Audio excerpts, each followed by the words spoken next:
Сәлеметсіңдер ме, оқушылар? Бүгінгі сабақтың тақырыбы ауылға автобуспен барамыз. Сабақтың мақсаты тыңдалған мәтіннің негізгі мазмұнын түсіну, өзгелік етістің қызметін білу дағдыларыңды жетілдіресің.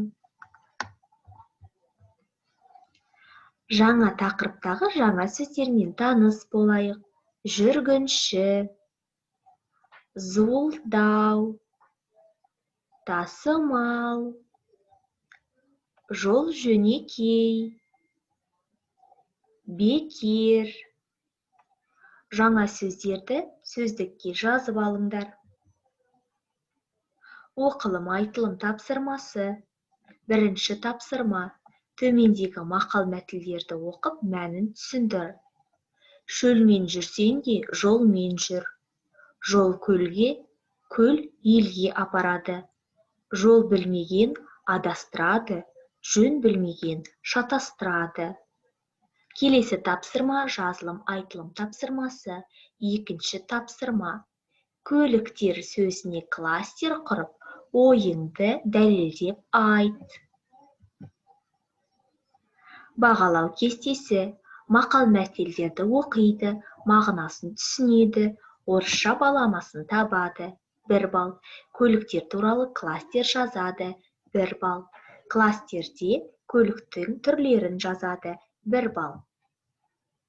Тілдік бағдар. Өзгелік етіс. Өзгелік етіс қимыл әрекеттің сөйлемдегі іс иесі емес, басқа біреу арқылы істелетінін білдіріп, жұрнақ жалғау арқылы жасалады. Өзге етістің жұрнақтары: ғыз, гіз, қыз, кіз.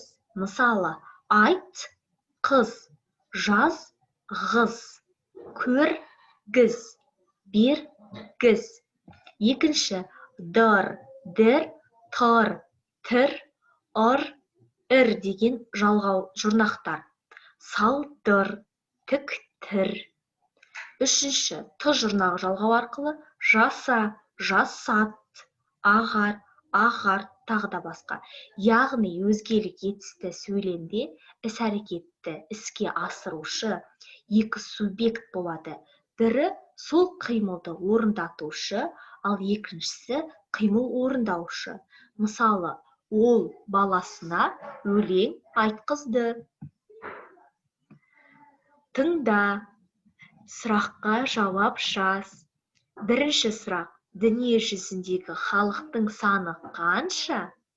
Қандай қалаларда халық жұмыс істейтін орындарынан алыс тұрады? Үшінші, тасымал жолда қандай көліктер жиі қолданылады? Төртінші, үлкен қалаларда жол кептелісі неден болады? Бағалау кестесі. Мәтінді тыңдайды, шынайы ақпаратты жазады. 1 ұпай. Дүние жүзіндегі адамдардың санын анықтайды. 1 ұпай. Қандай қалаларда халық жұмыс орнынан алыс тұратындығын анықтайды. 1 ұпай. Тасымал жолда қандай көліктер жиі жүретіндігін анықтайды. 1 ұпай. Үлкен қалаларда жол кептелісінің болатын себебін анықтайды. 1 балл. Осымен сабақ аяқталды. Сау болыңдар, оқушылар.